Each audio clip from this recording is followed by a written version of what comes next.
Catch a throat full from the fire vocal with ash and molten glass like I am Jala Joker. The volcano out of Iceland, he'll conquer and destroy the rap world like the white man. Learned from a pro as a mentor, started with a bird nest and burnt it to a cinder. Gotta get the party kicking, plus your little charred body smelted like chicken. As the dollar continues to lose momentum, you need land for murdered Indians to represent them. Gold is up, urging all thugs, trading y'all change for cash and splurging on drugs. A more secure investment, food and water, a couple of gallons for your cutest daughter. And thank him as a Yankee fellow southerner. Don't forget the general rank, L.O. Governor. Alright, cool. Let me crack this seltzer, the official drink of sober people worldwide, at least in my circle. So yeah, my name's Andrew, and I'd like to thank Mike for asking me to speak. And yeah, it's a pleasure to be here with you guys on this Friday night. I get like really nervous to do this kind of stuff. I don't like speaking. Every time someone asks me to speak, I'm like, yeah, I know I have to say yeah because, you know, I heard like a message. So it's like, I feel like it's kind of my responsibility to try to pass on something. And I know this isn't AA, but like, that's the only way I know how to speak. So it might be similar to AA. I'll try to, you know, hit you with a little more dopey because this is a dopey meeting. So yeah, I have a sobriety date. It's January 10th of 2015. And that is not my first sobriety date, but it is my latest, hopefully my last.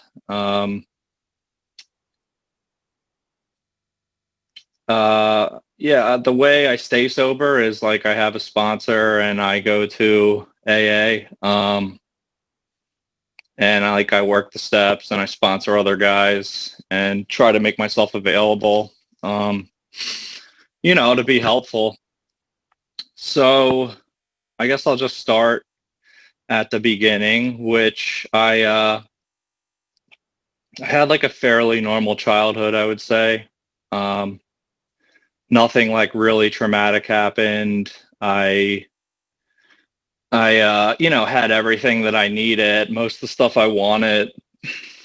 I had good parents. They were divorced, but you know, I had everything I needed. I wasn't like, I didn't have it rough. But I do remember like early on feeling a lot of anxiety, which, you know, I still deal with today on and off, depending on where I'm at with like spiritual practice and what's going on in my life.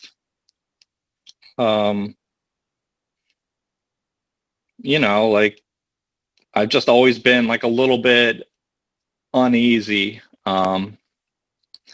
So I went to like a small Catholic school from like, you know, up until 6th grade. And I like had friends. I was basically normal. But in 7th grade, I switched to like a large public school, junior high. And I think like my mom kind of just got like disillusioned with the whole Catholic thing. And I don't remember exactly why I switched there, but I did. And I went from like, you know, a class with like 30 people to a class with like 530 people. And I remember having like a lot of anxiety around that because all these kids were coming from like little elementary schools and knew each other. And I like, you know, was starting from scratch basically. So I had a lot of anxiety and I was like a fucking, I guess, kind of a nerd in 7th grade. But I think everyone's a nerd in 7th grade, actually. But I just felt like, you know, I didn't really feel like I fit in. But I was like a chameleon, and I tried to like mimic what other people were doing that I thought was cool. Just so, you know, I could fit in and make friends and all that. And And I didn't do any drugs in seventh grade up until seventh grade, I don't think. But around that time, that's like around the time when people generally start like smoking weed and drinking and stuff. And I started doing that. And I was scared of that. Like, I didn't even want to do that in the beginning just because I'm scared of everything, because like fear is a big part of my story. And, fear is like evil and corrosive, just like it says in the big book, which like I'm a fan of. But so I had a lot of fear, but I know like I started drinking and smoking, and right away that, I knew that feeling was like something that I wanted to keep going. I like loved it immediately. I never like, I was just like pedal to the metal right away, dude. Like as soon as I started smoking weed, I think maybe like a week or two later, who even knows? It was so long ago, but I was smoking weed every day shortly after that, before school, after school, drinking on the weekends, like to excess. Like everyone was drinking to excess, but I feel like my friends were bad, but I was like really bad, like having to get carried home and throwing up and, just overdoing it from the fucking start, dude. Just like no ability to like drink like a gentleman or monitor or control my drinking in any way. I shortly after maybe ninth grade or later in eighth grade, maybe it was even later than that, but I started experimenting with other things like LSD.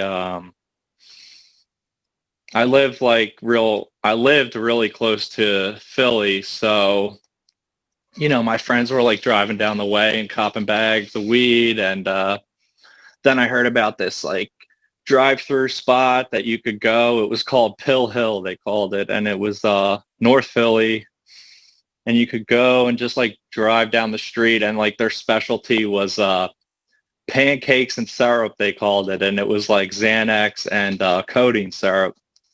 So I would like drive down there and cop Xannies, and I started buying Percocets from like some girl who was stealing them from her dad or something. And I remember that in the city they had this paper. It was called like, they had two papers that were free every week in like newspaper stands that were on like every corner, and they were City Paper and the Philadelphia Weekly. I forget which one it was, but someone wrote this really long article. It was called like the top 10 drug corners in Philadelphia. And you can look it up. And I'll tell you guys, you can look it up because all those corners are like shut down pretty much. So if anyone cops it and tries to like go to these spots, they're probably not open. But so I got this paper, and it was like the top 10 drug corners in Philly. And it was crazy. It listed the corners and told you where they're at. And then it told you what they sold.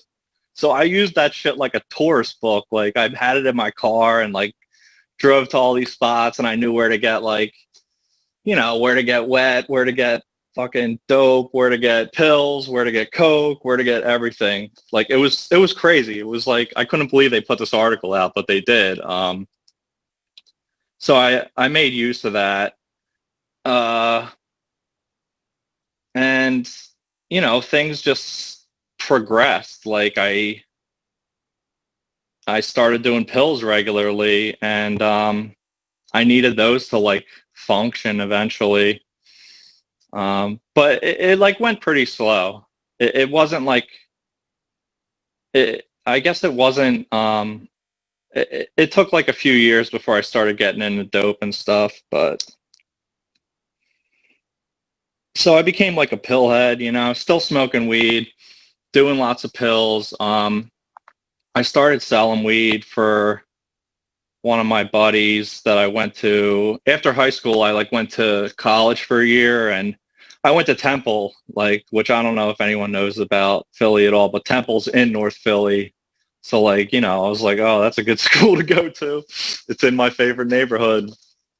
So I went to Temple. I didn't know what the fuck I wanted to do. Like people, people were going to college, so I was just like, I'll go to college. I was going to go for education to be a teacher.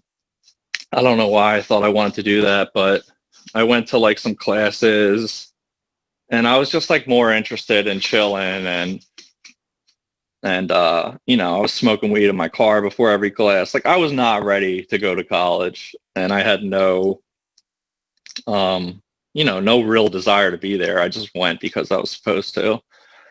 So I had always like worked in restaurants, so I was like, I didn't fail out of college. I just like stopped going. Wasted my parents like 15 or 30 grand for the year, and then just like stopped going. And I had always worked in restaurants because like I just liked that environment. So I decided that I was going to go to cooking school. So I go to cooking school, and it was cool. Like I really started, like I had always been cooking, but I really started to like get into like serious cooking at that point. And I was still doing like lots of drugs. Like they took us to Paris, and like we smuggled all these Xanax and like all this fucking weed and shit over there. This was like I'm trying to think if it was before 9/11. No, it was after 9/11, but we still brought weed. So we were like getting fucked up over there. We did run out of weed, I remember, and we went to like try to buy weed off this dude in France. And he just like, he didn't speak English, but we were just like, hashish, hashish. And he's like, yeah, yeah. And we go up to his apartment, and I give him like 40 euros, and he just like pulls a knife on us. And so we're just like, oh, what the fuck, dude? We like back out of there. And, I'm in a foreign country, like on a school trip, supposed to be like touring this little fucking city. And I don't even know what part of France we were in at that point. But we got robbed, and I remember my buddy like picked up a brick, and he fucking threw it through the dude's like shutters. Like there was no window, there was just shutters, and he fucking heaved it through this dude's shutters, and we're like running down the street. It's just like a little stupid story that popped into my head. But anyway, I went to school with this dude that like sold like lots of weed. He sold like, he copped like 5-10 pounds at a time or something. So I started getting weed from him like like quarter pound, half pound at a time, and started like fronting my friends ounces and then smoking weed for free. And he also used to like hang out with the Disco Biscuits. Like we were we were in Philly, and it was like early on in the Disco Biscuits career, and he was like a big fan of theirs, but he knew them all too. So he was like running around with all these dudes, and he had like the craziest fucking drugs. He had Molly before it was Molly. Like there's fucking Molly everywhere now. Like this is like, nobody heard of Molly. There was ecstasy, but he had like Molly. He got like mushrooms that were just like chocolates. Chocolate bars that were like infused with mushrooms. He gave me this shit. He told me it was benzo powder one day, and it was like, it was just like some white random powder in a bag. I don't know what it was. And you just like took like a tiniest fucking, fingerprint, and I was blacked out for like days, like roaming around the city. Me and my roommate were like doing all this crazy shit. DMT, he got like, the dude had a brick of DMT, like a red brick like this. It must have been worth like a shit ton of money, because you only needed a tiny bit of it. So we would like sell DMT and smoke a lot of DMT, and this dude ended up moving out of his apartment, and he fucking forgot the like half brick of DMT in his freezer, and he had to like go back and ask the people that moved in, like, oh, I forgot something in the freezer.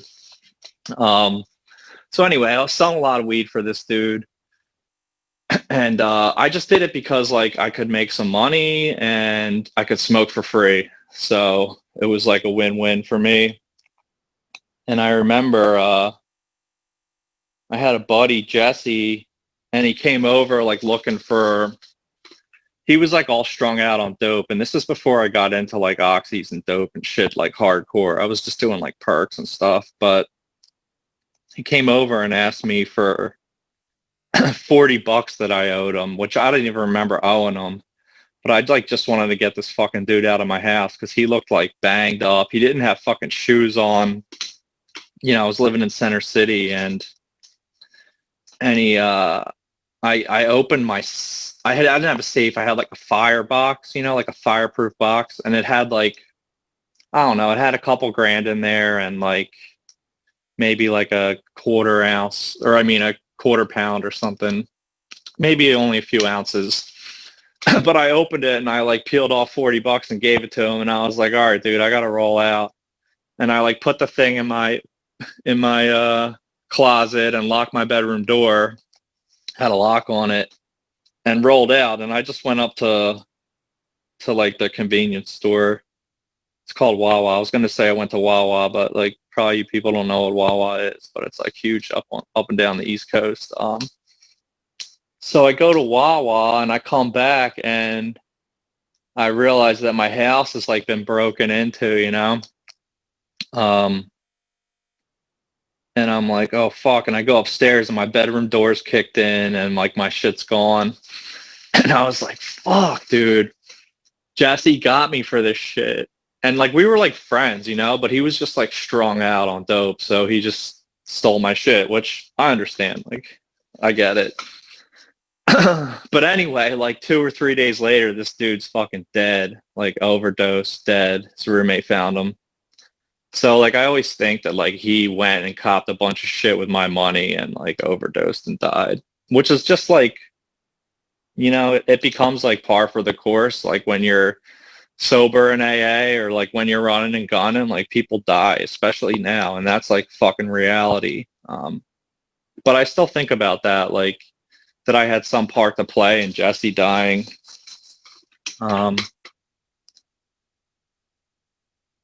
So I get out of cooking school and I start working like in fine dining, like really high-end restaurants, and it's you know, it's like an intense environment. Like people are serious, like really serious about cooking, but also like there's plenty of drugs around if you know where to look, and like I know where to look, you know, I know who's got shit, I know what's up. So I start getting like, I'm still cooking like serious, but I'm starting to fall like heavier and heavier into like serious drugs. And you know, I was doing like the Oxy 80s that were out back then, and they start to get like pretty expensive. They're like $40 a pop here, 50 cents a milligram. So copping lots of oxys, doing them. And like my friends who used to do those, you know, they were at like my old apartment. We had a bunch, like tons of friends over, and like 2 or 3 of them used to do 80s. And we would look at them on the couch and they'd all be just like fucking melted to the couch. And we'd be like, look at these fucking idiots, you know? But like, sure enough, shortly later, like I'm the one that's a fucking idiot, like melted to the couch. But I don't know what happened. Like I couldn't get 80s or something, and my buddy like was like, we could get dope. He was already doing dope. He knew where to get dope, so I started getting dope, and you know, that's where it gets like things really start to like go downhill quickly.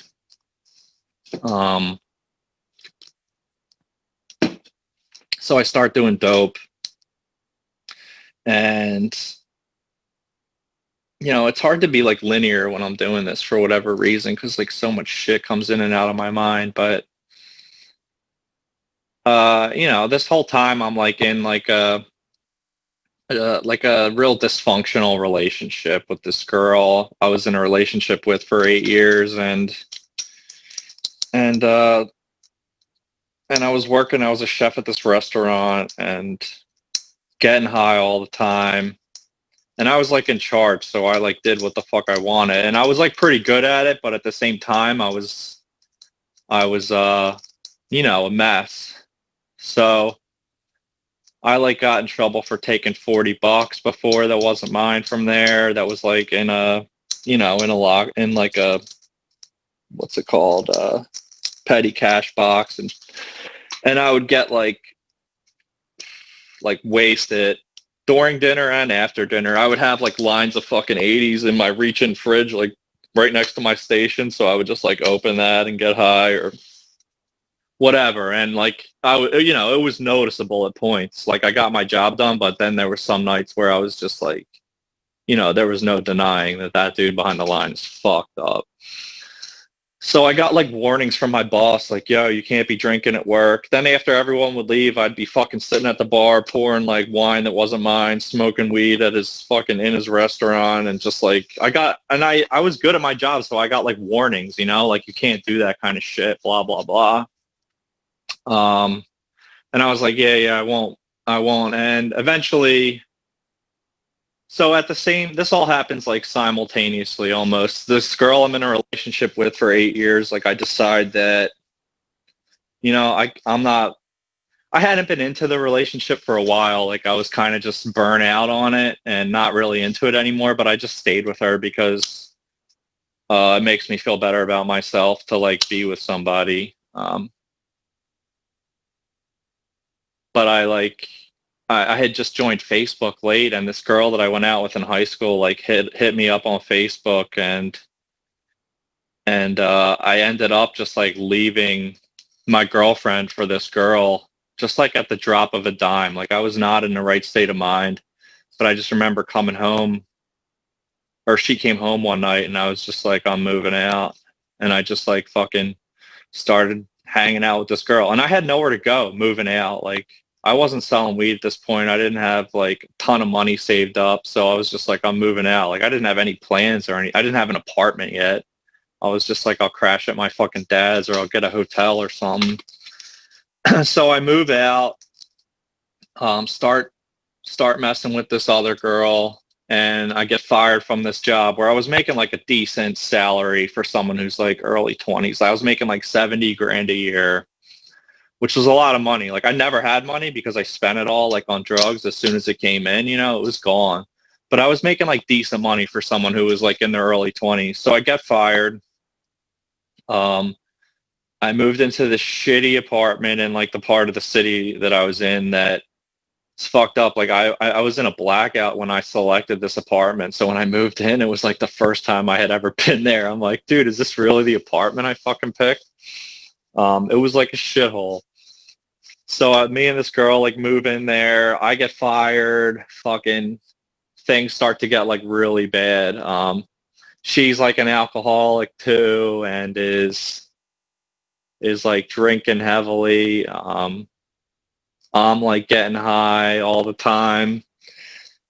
And this is like in a 2 or 3 month period. She gets like pregnant, and she's like drinking, and I'm trying to like control her drinking. Meanwhile, I'm like doing dope, borrowed money from her. It's just like super fucking chaotic. Like it's a disaster.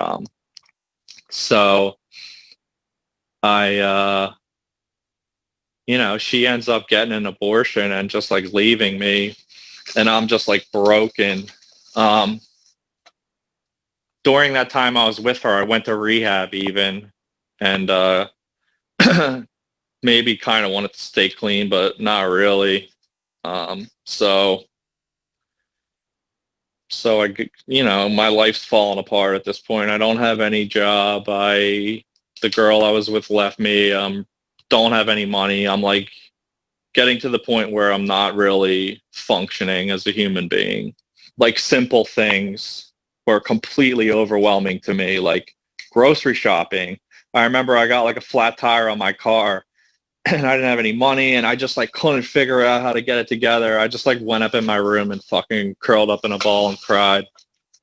Around this time is the time that like I told that story on Dopey, like one of the earlier episodes about the Xanax blackout. I don't know if I should tell it again real quick, or like you guys have heard it, or okay. So I only had like 30 or 40 bucks, so I'm like, I know it's not enough to like get opiates and stay high for the day. So I just like decide I'm gonna take the train downtown because my car was like completely fucked up at that point. And I take the train in North Philly. I get out. I walk to the spot I know, and I just cop like 10 Xanax. They're $3 each. I must have had $30 and enough for a train ticket. So I walk like 10 blocks, fucking cop 10 Xanax. I eat them at once, and then I walk like a block, and that's like the last thing I remember. And I woke up the next morning with no money, and I'm looking around. I got no fucking wallet at all. My shoes are like fucked up, dude. Like I must have been stumbling like a motherfucker. I don't know how I got on the train and got home, but I might not even have, because I start to have like vague recollections of being in the car with some dude the day before, and I'm looking in my bed and like where I was passed out, and my wallet's gone, but there's this like weird fucking Christian book in my bed. And I'm like, what the fuck is this? And I start to have these foggy memories, and this guy like picked me up, and he must have gave me this like random, like strange Christian book because he thought I needed like Jesus, because I was so fucking, I was walking around the street like a maniac. So that was like the stupid like Christian book story, but I probably told it better before, but that's it in a nutshell. So I don't have enough money to keep an opiate habit, so I'm just doing whatever I can. I'm like going down the way and getting like wet. And I had never really smoked that much wet, but I started smoking wet and like PCP. I don't know if you guys call it wet everywhere. We call it wet. So I start smoking PCP, and I'm like, fucking, it's not like a drug that I really enjoy. I don't know if anyone really enjoys it, but I was like super paranoid on it and just like a mess. And I had been to, rehab, detox a few times, but I remember that the last time I got high, almost the last time I got high in 2013, I was like smoking wet. And like I took a video of myself. I still have it. I've never showed anyone. I probably will never will, just because I wanted to remember like how shitty it was, and I knew I was like gonna get sober shortly. So I ended up going to a meeting that night, and I had been to AA before. Like I had been, and I looked at the steps on the wall, and I thought like, man, that shit is so stupid. Like, why? You might as well have told me like the Easter Bunny, it was talking about God and stuff. Like, I was like, this is so ridiculous. And I didn't do anything they suggested. So I consequently like could never stay sober, I think. But this one night after smoking this PCP, I decided to go to a meeting like 6 hours later, and I'm sitting there, and it was like a newcomers meeting, so everyone's like going around saying their name and how long they've been sober. People are like, I'm Bob and I've been sober like 10 years and whatever, on and on. And it got to me, and I'm like, I'm Andrew and I'm a disaster, because I was like fucking high on wet basically. So it was like 90 degrees in there. I was sweating my ass off. I was dirty, and some dude came up to me after, and he's like do you have a sponsor? And I'm like, no. And he says, well, do you want to sponsor? And I want to go through the steps. And I was just like so broken and busted and disgusted at that time that I was like, yeah. Because I had nothing, dude. No job, no fucking... I think I had unemployment, and like mooching off my parents, but they were basically done with me too, cut me off, which was one of the best things for me. So I start going through the steps, and like I did them in disbelief. I thought they were stupid. And even with my like perpetual bad attitude, that my life started to change, and I started to like get a new perspective on things, and I started to get my life together. And I did like really good for like a year, maybe. I got like a decent, not a great job. Like I didn't want to go back to working in restaurants, because I was like, I couldn't do like the 12-hour days, 5 days a week minimum 60 hours. Like I couldn't do that. So I got a job at this food co-op, like working in the prepared foods department, cooking, and it was like decent. You know, I got like, I don't know, 17 or 18 bucks an hour, and just like health insurance, and I started having like a lot of friends, and you know, in AA, and I was like getting through with my steps and shit, and like hanging out with people, and you know, going to meetings, chairing my meeting, and because I got this like semi okay job, I got health insurance, and I hadn't been to the dentist in forever, you know, because I wasn't taking care of myself. So I go to the dentist, and they tell me I need to get my wisdom teeth taken out. And like at this time, I'm sober for like a year. It was like 2014 at some point, and as soon as they tell me that shit about the wisdom teeth, though, I'm like, this like switch goes off in my head, you know, like I know what that means. And they're going to give me what I like, and it's going to be like medically necessary. So I like go get my wisdom teeth out, and I get these Percocets afterwards. And I was like, I told my sponsor, I was like, yeah, I don't know, like I'm gonna give them to my girlfriend. I had a girlfriend now; she's a nurse, and like she'll divvy them out to me if I need it or whatever. And I did not give them to my girlfriend. I did not tell her about them. I got the Percocets and immediately took 2. And after you're sober for like a year, and you take 2 Percocets, like, you know, you're fucked up. And I had that feeling back, and I was just like, dude, and that was it, like gone. Everything they told me like had been true, you know? It was like everything I had learned in AA was like proving to be true, that like once I started, I couldn't stop. And like on my own willpower, I really don't have the ability, and never have, to control my drinking or drug use. So like things start to get bad like pretty quick again. I start calling this dude and getting 30s. Like oxys were gone at that point. I was like getting 30s, and start doing dope again, and start getting Xanax again. And this whole time, dude, I'm like going to meetings, chairing my big book study high. Like it was fucking terrible. Like it was just very uncomfortable, because I was living a lie, you know? And when you're living a lie, like you're in conflict with yourself, and it's just not pleasant. Especially like, you know, when my mom's like proud of me because I'm sober and all this shit, and I'm fucking not. And I do, it ends because like I did what I always do when I take Xanax, which is like I nod out behind the wheel of my car and fucking plow into the back of someone. Like I've done that quite a few times. I've went through a lot of cars. So I hit this girl, and she must have been driving like a fucking tank or something, because my car just fucking crumpled, dude. It was a new car too. Like I had like a, not new, but it was like a new used car, and that car was like smashed to shit. And like at that point, it's like getting pretty, like, I don't know how I'm going to like explain this one away, you know? And I was just like, dude, this is not going anywhere good. So I decided that it was time to tell all my friends that, and my girlfriend, you know, that I had been getting high. And she was not happy, because she's sober too.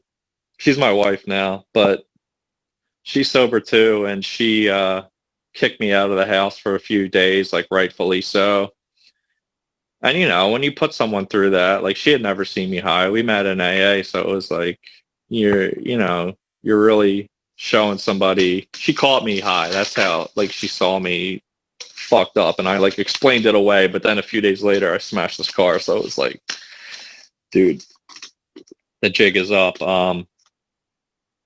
So I end up just like getting honest with everyone and like, look, dude, I'm fucking, I'm getting high. I need help. Like, I can't stop.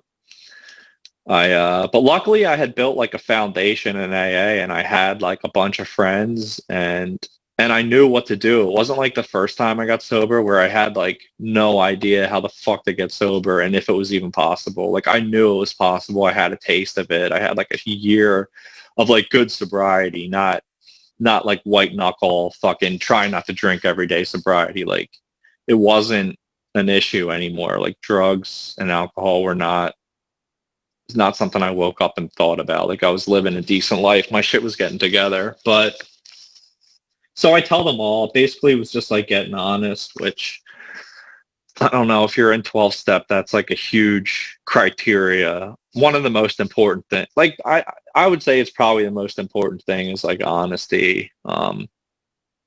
Because like if you're not honest, what the fuck, you got nothing, you got no ground to stand on. You're not going to progress at all. So I told these people, my friends, that, I was getting high, I couldn't stop. And I just started doing what I did in the beginning. Like I didn't go to detox or rehab. I just got back into doing what I did in the beginning that works, which is like simple shit, dude. It's like, go to meetings. I like say some prayers in the morning. I talk to people and I try to like help other people and just like real simple shit. So I start doing all these little things again and like I get sober again. And that was January 2015, which is, the last time I got high. So, my life has really changed. Like I wouldn't recognize myself now. Like they say life beyond your wildest dreams, which is the fucking corniest shit I ever heard, but it's like it happens to be true for me because like I never thought I'd be where I am today. Like in sobriety, I've done a lot of cool shit. I don't know. I don't know how to like say stuff without it sounding like, look at me, look at all this great shit I did. But like, I've just done shit in my life that I would never have been able to do when I was getting high. And I'll just tell you guys because like, I was like down and out and I'll tell you like what my life is like today. And I decided to go back to school. So I didn't want to cook anymore, like in a restaurant. So I went back to school, right, when I was like 30 something years old, and I got a food science degree. So now I work as a food scientist, which you are all at this point thinking like, what the fuck is a food scientist? But the way I can explain it is it's like, look at like any item in the grocery store and all like those things don't just like pop up there. Someone's like, oh, let's put this on the shelf. There's like teams and teams of people that like develop that whole formula and the shelf life and the fucking all the shit that goes into that. So I do something like that. I do like product development for this company that makes like salads. So that's what I do for a living. Which is pretty fucking cool. Like I fucking play with food all day and which is like what I like to do. Like I like food, but I still get to like be creative with it, but I work 8 hours a day, Monday through Friday, and I can like come and go as I need to. I just have to like put my 8 hours in. And I get paid well for what I do, which I was not able, like when I first got sober, dude, I was working in a fucking pizza shop. And this is after like working in like some of the best restaurants in the city. Like I was so fucked up. I could not do all I knew how to do was work in a pizza shop, which is the first job I had when I was 14. And I wasn't even doing that well. Like I was fucking throwing pizza at this dude I was arguing with, another coworker. He was this fucked up dude. This is like at the end of my getting high. I was working at a pizza shop into my early sobriety before I started working at that food co-op. So anyway, go from that to like what I'm doing now. It's pretty cool. I got married in sobriety. I met my wife. I told you guys that. I met her and we got married in 2017 and we had like a beautiful baby girl in 2018 in June. So she's two and a half almost. Yeah. Wait. Yeah, two and a third. Um, so yeah, she's two and a third. uh, and she's like fucking, it's awesome, dude. Like being a dad is something I always wanted to do, dude. And like the way I was living, like that was not going to be a possibility. And if I didn't get sober, like there was no way. Well, maybe I would have been a dad like physically, but I wouldn't have been a dad like I am today, where I just like she's a pain in the ass sometimes. She's two, but like I really get like a lot of joy out of hanging out with this girl.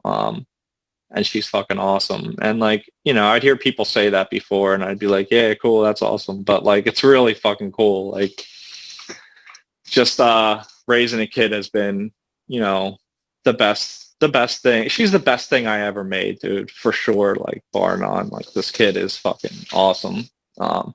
She'll be dressed up like Baby Yoda tomorrow.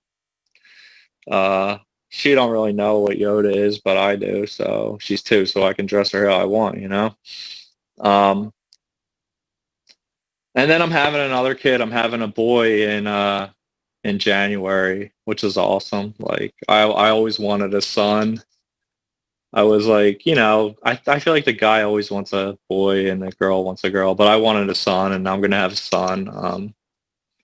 I bought a house in sobriety and then I sold the house and then I bought a new house. So that's pretty fucking cool. Like these are all things that like I'm not trying to brag, but it's just like your life can get fucking awesome if you get sober. I don't know, like, I don't even know who's in here because I'm on my phone. All I see is Paulina's ass and Chris and Jeff. So there could be like probably no one else in here listening to me at this point, but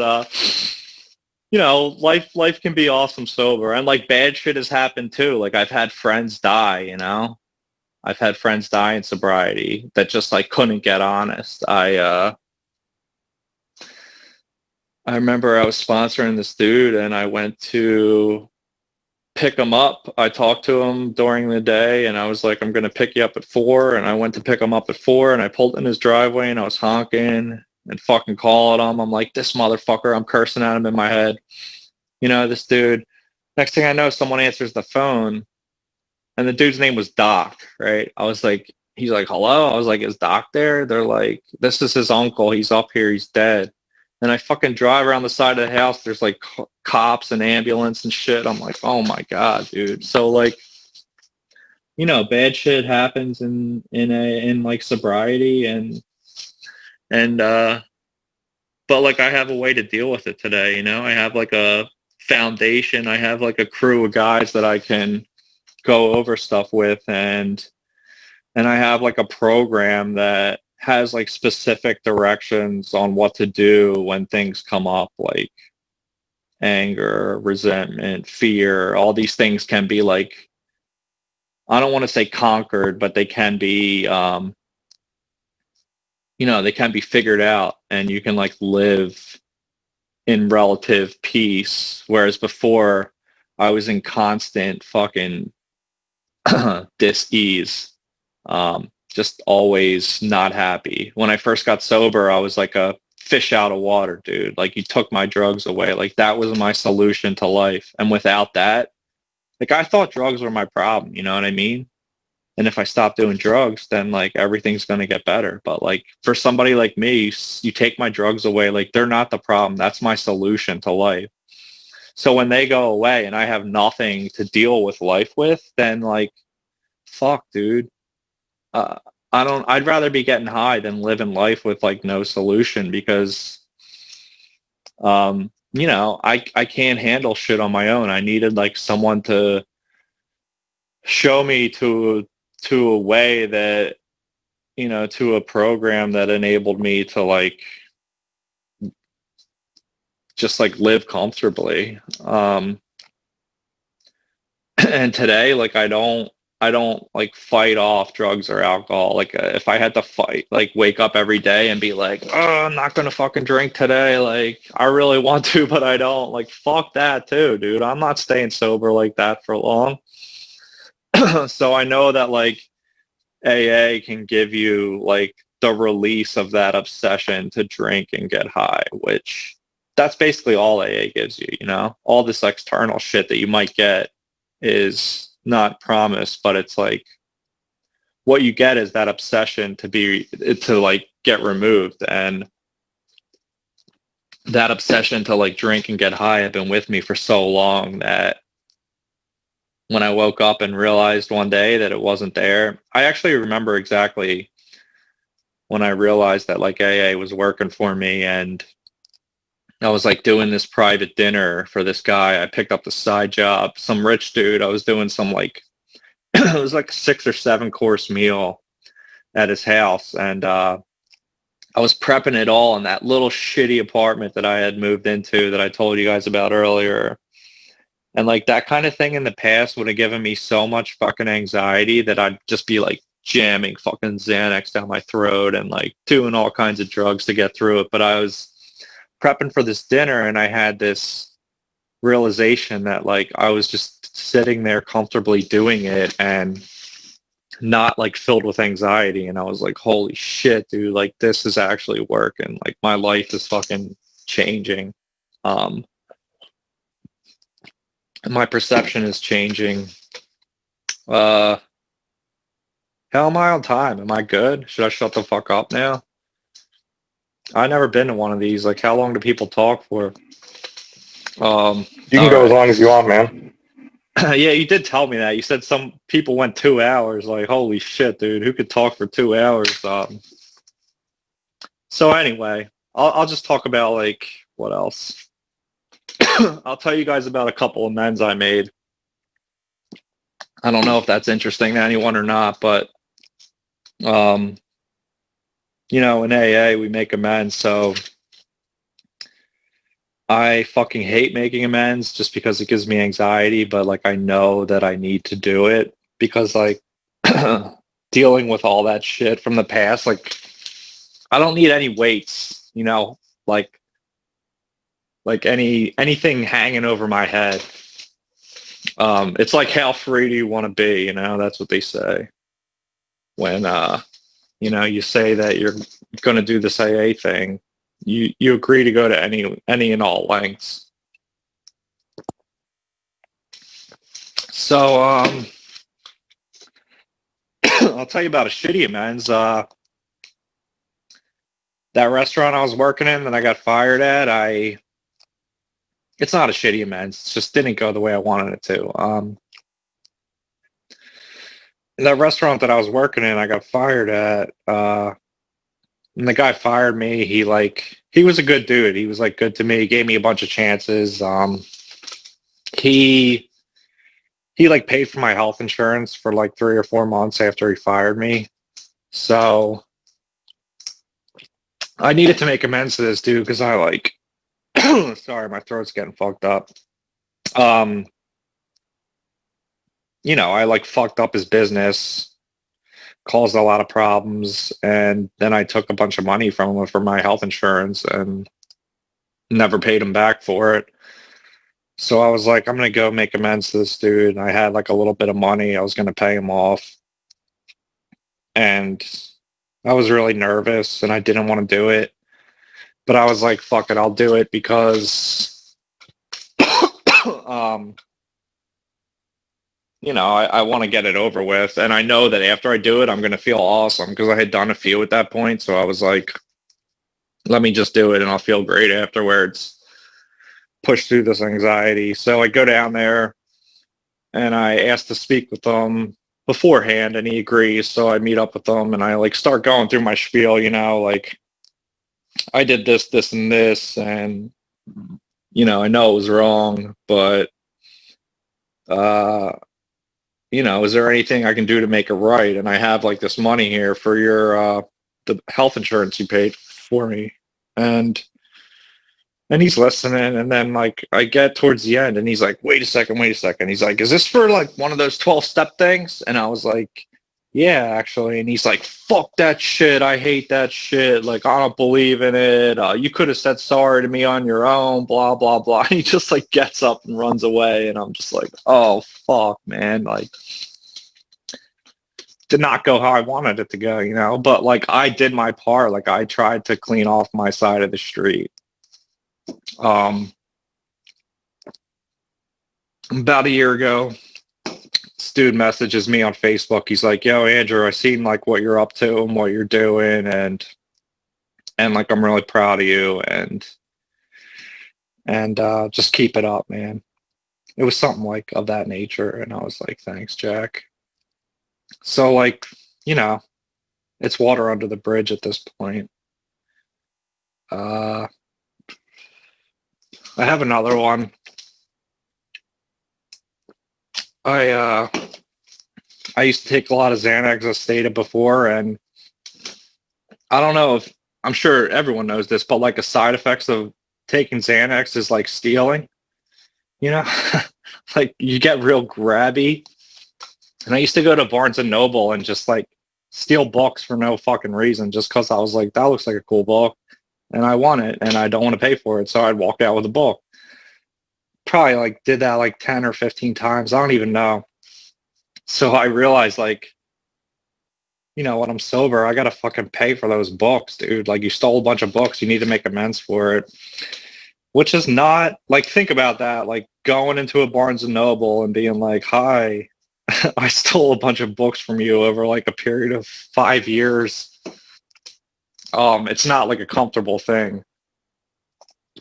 And I didn't know if I was going to get like, you know, they're going to be like, call the cops or some shit, which like, I don't think they could do shit that much later. They don't got evidence or anything, but I asked for the manager and I'm like, listen, I stole a lot of books from here and I used to do a lot of drugs and something like that. And like, I'm really sorry. And here's your money. Some shit like that. Like it was wrong. Here's your money. Like, they're like, what? They're like, what the fuck are you talking? They're like, I can't take like $200 and just stick it in the register, you fucking idiot. She didn't say that, but she's like, you know, like, I really appreciate you saying that, blah, blah. She's like, I can't take the money. I was like, well, I need to like pay you this money. Like, that's just how it goes. Don't you know how men's work, lady? I didn't say that, but I was like, well, what can I do? You know, like I need to pay this back somehow. And she told me like that there's some guy that donates books to like a children's hospital or something. And he comes by like once a week and picks up books. I don't know why they have extra books. What the fuck? I have no idea. But he takes books to a kid's hospital or something. So I go to the kids section and I just like pick up like, you know, like 15 kids books, and I'm starting to look around and I see that like, you know, they're like books that I remember that my mom used to read me, like, and it just like got me like real emotional, you know, because like my relationships have been healed, like my family has been healed, like I fixed those relationships, and you know, I was able to buy a bunch of books for some kids, and it was like a powerful experience, just because, you know, I was cleaning it up, I was making it right, and that was that. I have to make amends to that girl that I you know, that ended up getting an abortion and shit. She's in AA now, so I'm actually have plans to meet up with her shortly. Which I checked with my wife first to make sure it was cool. And she's okay with it. So I'm going to do that. I paid back all the money I owed, dude. I used to have this drawer in my room and like all the bills would come in the mail and I would like take the bills unopened and go to this drawer and fucking like just shove them in this drawer and like just, you know, never pay any of them. And so when I got sober, and you know, I would like lay in my bed and this drawer would be like in the, I just refer to it as the drawer because it was like a monster, and I would just like see it in the side of my eye and just think about all this money I owed, and oh my God, I can't pay any of that back, and woe is me. So when I got sober, I just like ripped all those bills out of the drawer, fucking opened every single one of them, laid them out in a line, called everyone on there, made a plan, and just like started paying them back like $10 at a time till like they were all fucking paid off.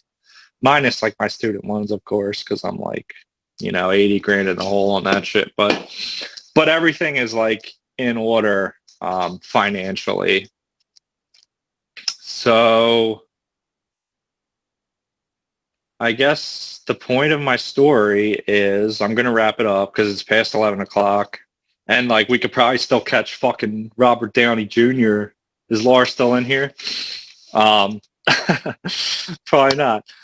So yeah, I'm going to wrap it up. But the point of my story is that like you can go from, very uncomfortable, not able to stay sober, miserable, to like the exact opposite of that.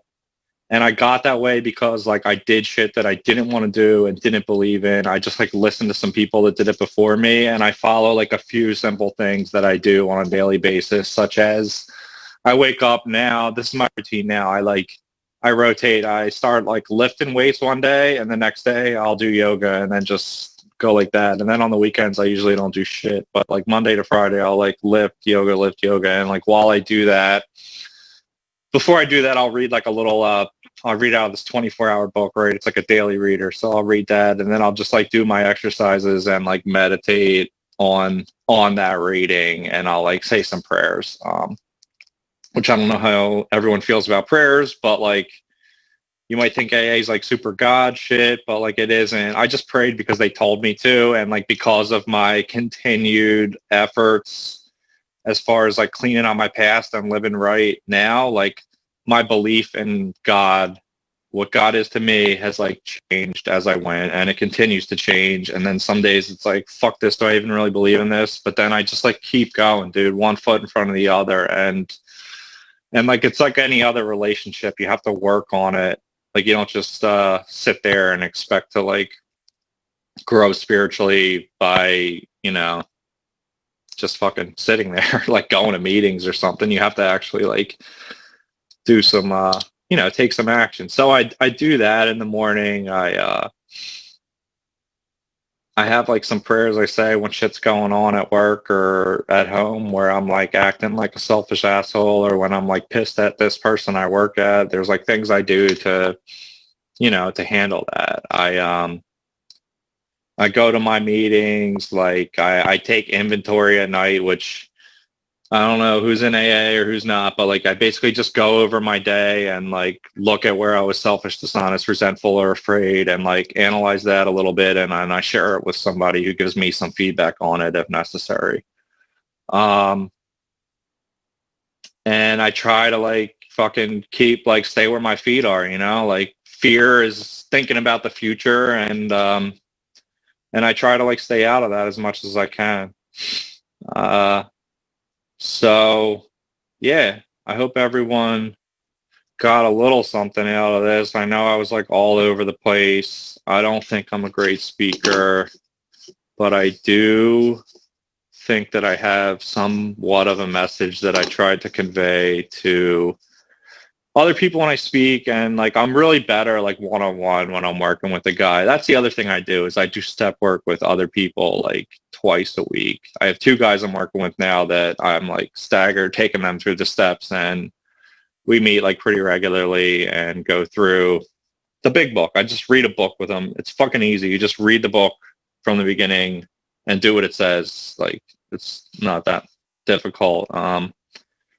So that's what we do, and that's what I tell them we're going to do in the beginning, and we read the book, and I tell them what happened to me or what that means when I did it, and then they go have their own experience. And that's like the best part about sobriety, in my opinion, or not about sobriety, but about 12-step. Like, yeah, you get sober, you feel good, that's all great, but like the times I felt closest to God is when I am working with another guy on getting his life together. And when I see him go from like fucking down and out, feeling like shit, to like getting their families back together, getting jobs, like getting healthy, dude. Like all that shit is fucking, that's where it's at, man.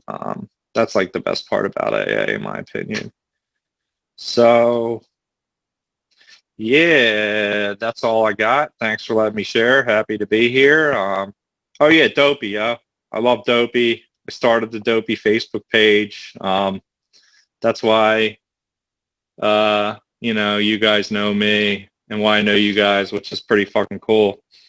Dave's the man, and send a small shout out to him while I'm up here. So peace. Thanks.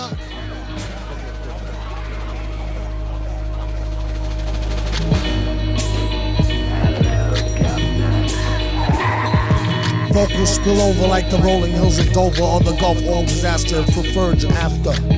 Depends on your status or your stature, whether you benefit from the prior or the latter. Get the fatter check split. And how much for 100,000 tons of correct shit? Sell a Chinese half-price seafood. Prices like a real nice street dude. Who can knock the most dead birds out the sky and then spread a lie and say you know why? Bet. Get the machine, blame it on the fireworks, clean up. Y'all know where to send the wire jerks. Black teeth still snack on sweets and get stacks with the queep on queep. They used to sell CDs, now they got fake weed. Seeds burning trees is potpourri. Buyer beware, had to tell us one liar, sire be fair. At least untie her hair from the chair while I'm here. I hate play loving her, JJ for governor.